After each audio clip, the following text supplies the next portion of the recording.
अस्सलामुअलैकुम नाज़रीन, कैसे हैं आप सब।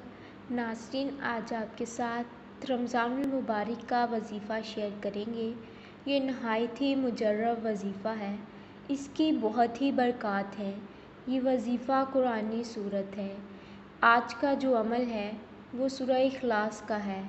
सबसे बड़ा फ़ायदा ये है कि जो इस सूरत को पढ़ता है उसके जनाजे के साथ 70,000 फरिश्ते शामिल होते हैं। इस अमल को आप सिर्फ़ एक दफ़ा भी बैठकर कर सकते हैं। अगर एक जगह बैठकर नहीं तो चलते फिरते भी पढ़ सकते हैं।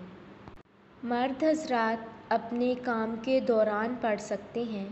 इस अमल को करने से अल्लाह आपका रिज़्क़ इस कदर वसी कर देगा कि आपको समझ नहीं आएगी आपके घर रिज़्क़ कहाँ से आ रहा है।